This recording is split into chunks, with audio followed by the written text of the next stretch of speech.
Welcome to Tea Time. I'm your host, Shamite Obialo, contributor for Black Enterprise, partner at Passbook Ventures, and founder of the Suites Business Community, where we help chief executives and entrepreneurs of color to scale their businesses by getting folks access to the right connections, coaching, and capital resources.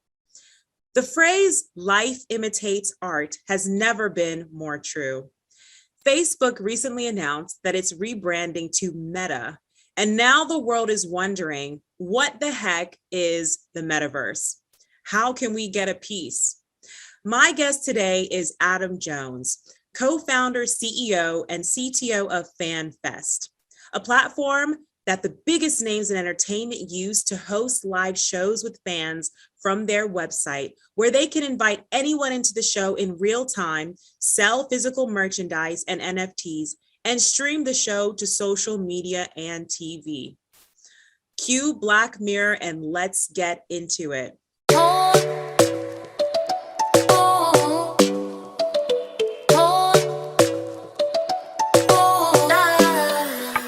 Welcome to Tea Time.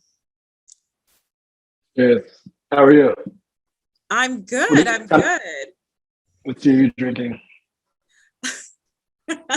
So I'm actually drinking rose hibiscus mint tea from Serengeti in Harlem. Thank you for asking. So Adam, we were talking before we went live, and you were telling me that you are actually sitting in Rio right now. Yeah, down here in Rio. A new part of our growth strategy is expanding beyond kind of Europe. So we've gotten to scale, or getting to scale with sports, and within that, soccer. And so we started with landing some of the biggest names in soccer in Europe, like Paris Saint-Germain, where Messi plays, and Manchester City, the reigning champs in the Premier League, and we're now expanding to South America. So we're talking with national teams and local teams here as well, given how, it's like religion here, soccer. So Definitely. Excited about that. I know. Back in my college days, I did like a 6-week program in Buenos Aires and lived there. And yeah, it's just a completely different like appreciation for football, right? So that Exactly. you can totally see it. And you also you're in Rio right now, but you're based in Paris. Normally, yes. Yeah, made that transition during the pandemic. It was funny. It was actually over there on a sales trip, and was previously based in New York City for about 10 years. And, as the pandemic kind of came to life, realized New York was on fire. My mother had retired, actually. She's American, but retired to the south of France. Our biggest client at the time was in Paris. And, I was like, might as well kind of stick around and hunker down with mom. So that's how it started. Fast forward, company FanFest, we launched during the pandemic in August 2020.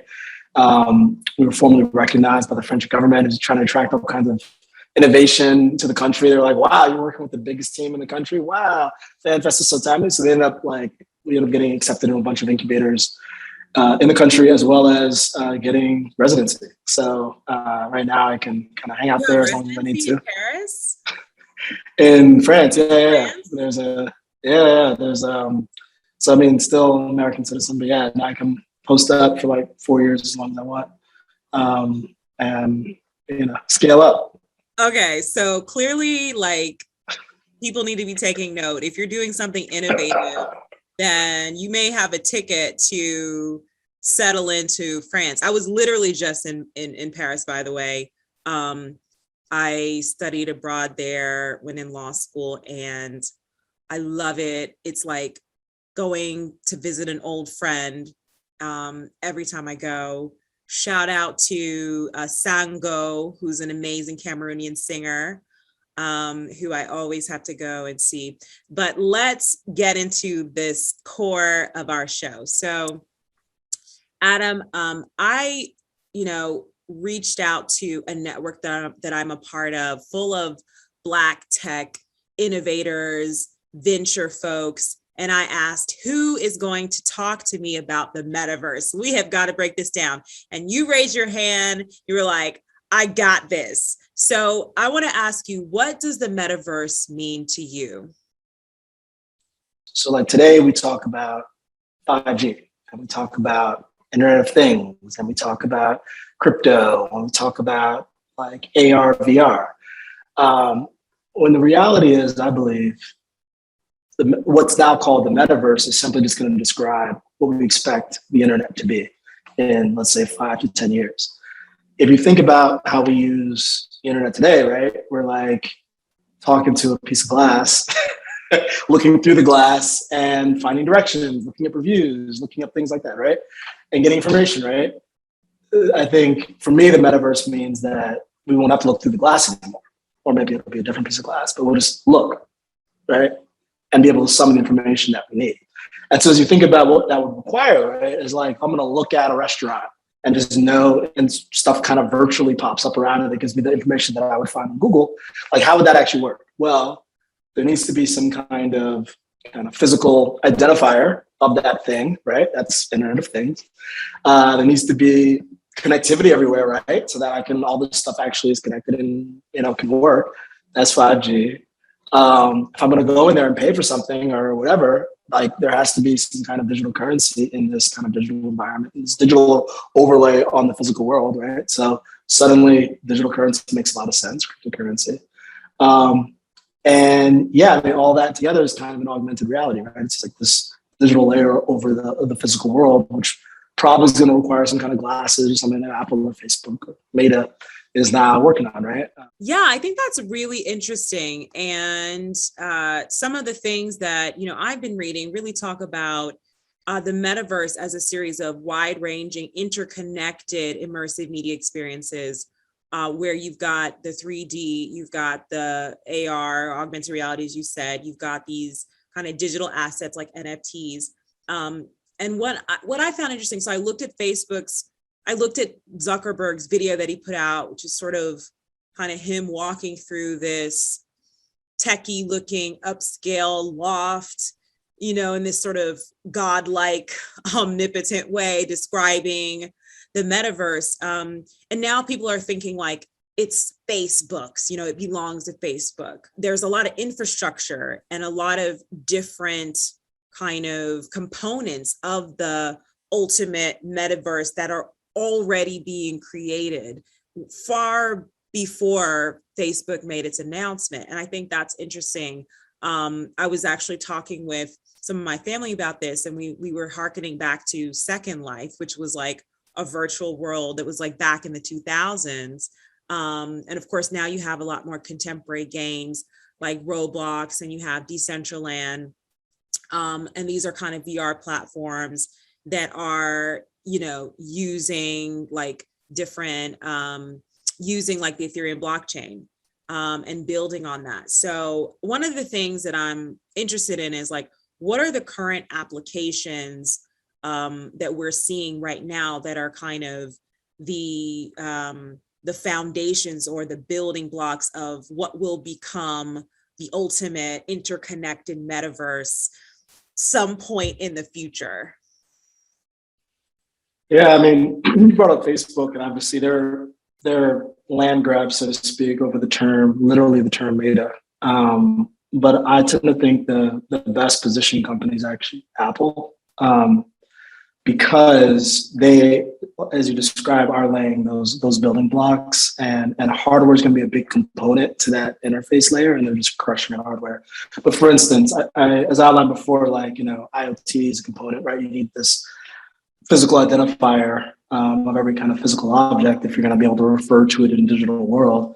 Well, I don't know if you've heard of AirTags, but basically overnight, so this Apple device, it's kind of like things you can add to like your keychain or whatever. But what a lot of people don't realize is overnight, they basically turned every one of the billion iPhones that are in active circulation right now into basically like a mesh network, so that if you, let's say like you have an AirTag, let's say you lose your iPhone, you have iPhone 13 Pro or whatever, if you lose it, if it is near anyone else's iPhone in the world, you can find it. So they've like turned basically everyone's devices in their pocket and other things you can attach AirTags to into like this mesh network. So that's like their IoT play. but it's like, it's real. Like, I think a lot of people don't think of it that way, but it's like the biggest Internet of Things network in the world. And they flipped it over in like overnight. You know, they released ARKit like 2 years ago, 3 years ago, maybe longer. And I've been playing with, I've basically given AR tools to, you know, hundreds of thousands of, maybe millions of developers for the last like 5 years, right? They, in their software, they've got, I think Shazam is an example where when you Shazam, so if you download Shazam, they have this thing called app clips where basically, like, let's say you don't have an app installed on your phone, you can like download like this mini version of it on the fly over 5G, right? And just use it for the minute and then it goes away, right? Which is kind of the perfect application for something. Let's say you're walking around and, you know, I need a Metro card in Tokyo. I don't have the Metro card app. I don't have the Metro app in Tokyo, but I can just grab it real quick, like use it, and then it goes away, right? So they're, even the watches, right? Like miniaturizing a lot of this computation and doing a lot of things in miniature sizes, AirPods with, so they're doing a lot of stuff on the hardware and software side, as well as the network side, that seem to like strongly hit. Like they could actually bring something to life. But on the other hand, like Facebook is pouring in, Oculus, I think, right? That's 10 also billion a year. Yeah, exactly.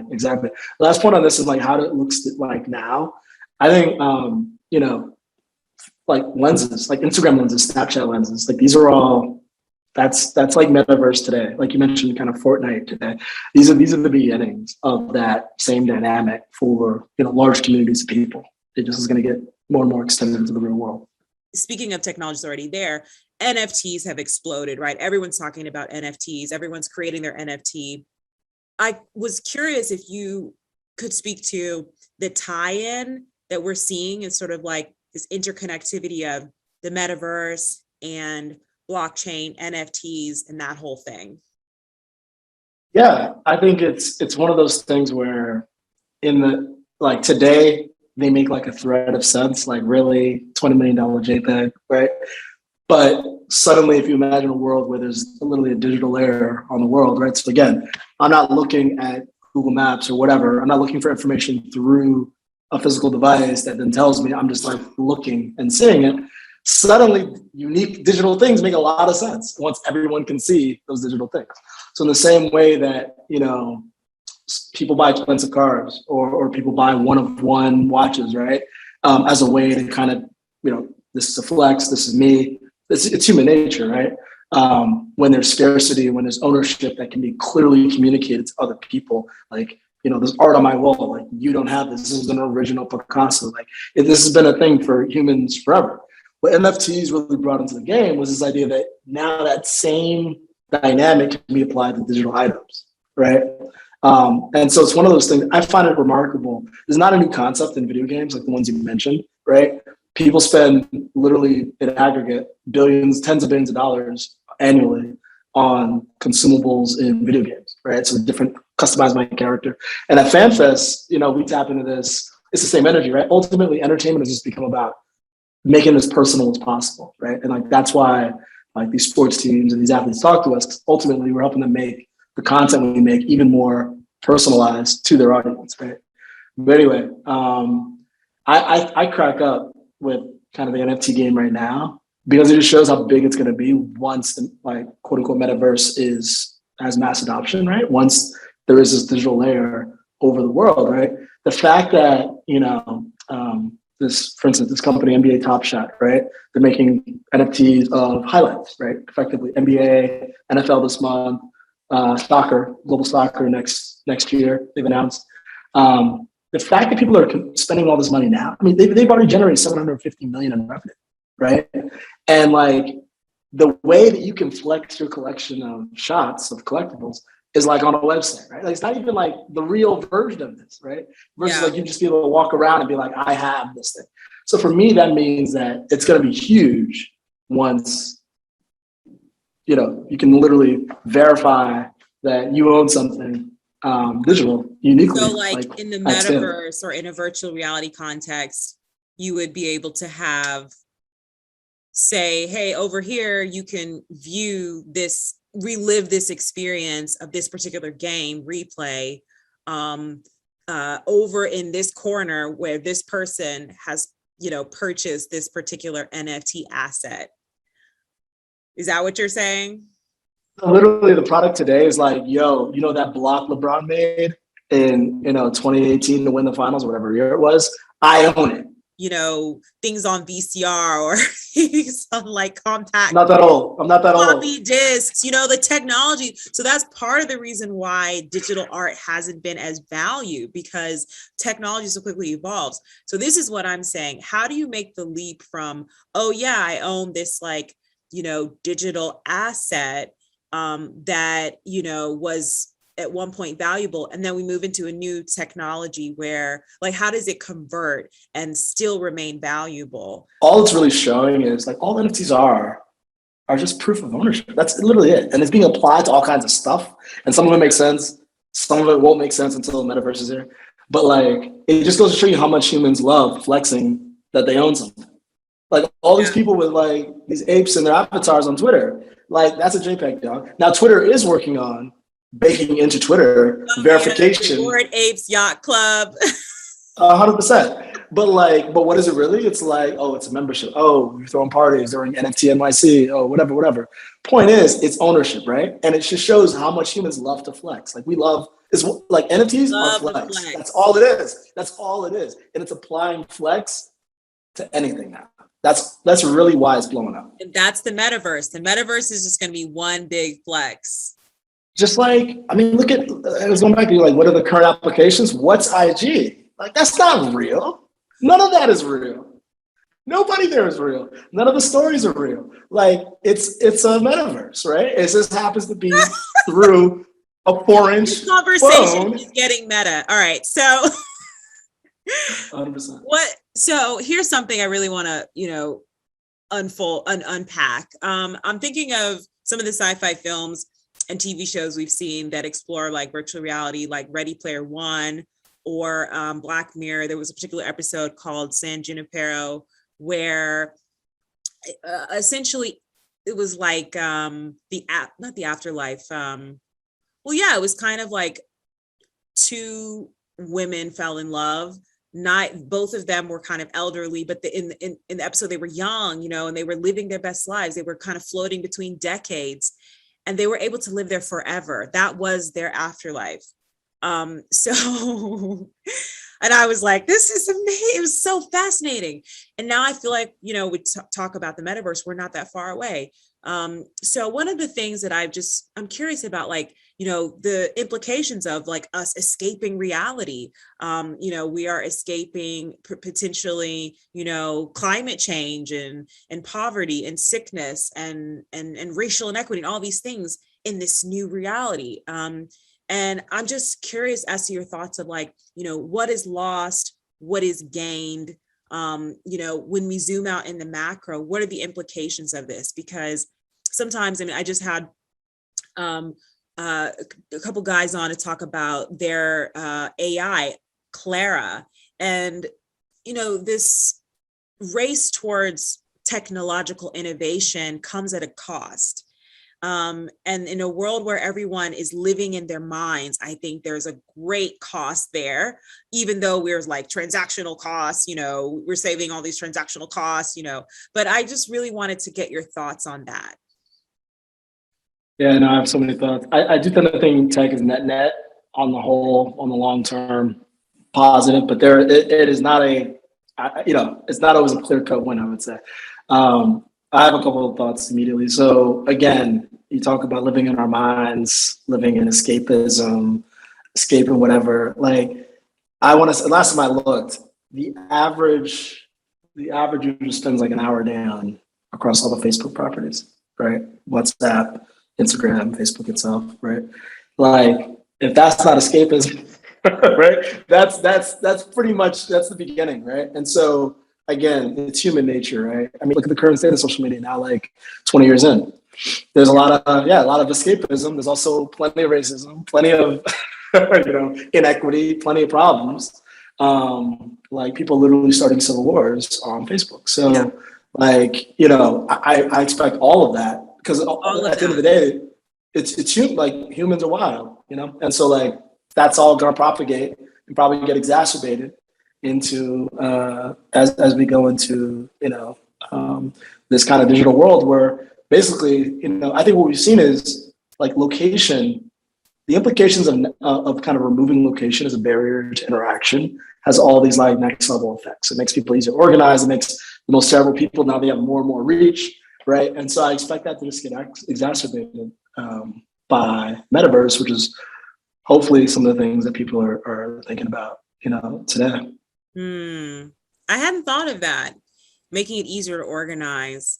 I think about, like misinformation spreads. So, WhatsApp had to limit, I think in certain countries, maybe globally, the amount of times you could forward a message because it was so easy for some like wild fake news article to just like hit like 30% of the population to the point where people were like, let's go. And it was like, this is all like, it was too effective at bringing people together, And it was like, so last point is your point around people dying and like hanging out. Like that's do you die in the metaverse? Like hypothetically, you could just like die because people's memories of you just kind of hang out, There's like, isn't it like cryogenesis, something like that, where people are freezing. There's the research into freezing your organs, freezing your mind or your brain so that it lives on. So I would think your physical body could die, but if your brain lived on, then you could live forever in the metaverse. I just had a terrible joke of like freezing my brain. And I'm like, oh, that sounds like this weekend in Rio. Trust me, Elon Musk and Mark Zuckerberg are looking into it. Sounds like a bad night out. It's all part of the, like escaping like the billionaire space race, living forever. But listen, I think we are close to time. I want to close with, we didn't talk too much about your company, FanFest. Why don't you just share a little bit about what you're building there? Fundamentally, FanFest is just a platform where you can host live shows, like you mentioned, from your website. And if you're a creator, you can reach your fans anywhere. You can create live content, live talk shows. I'll put it this way. So like if you are a large creator, if you're a large artist, if you're a sports player, if you're a sports team, you have the ability to create literally live shows where you can kind of reach out in the ether and pull any fan anywhere in the world into the show in real time. And so it's kind of like a Clubhouse. It's kind of like video. No, it's like imagine you're a sports fan, or just imagine like a CNN, right? Where Wolf Blitzer is just talking heads. Now imagine they could just like reach out in Iowa and like grab a voter and pull them up with no like camera crew, no whatever, right? People just watching at home on the TV, right? They could just scan something, hop in the show. So fundamentally what we've made it possible was like to go from watching a show to being in the show, wherever you are, in like 60 seconds. And so right now a lot of sports teams, we've worked with about 15, 20 of the biggest teams in the world, biggest athletes, Olympic athletes during the Olympics, NFL teams, a lot of soccer teams. The shows are reaching about 250,000 fans a week.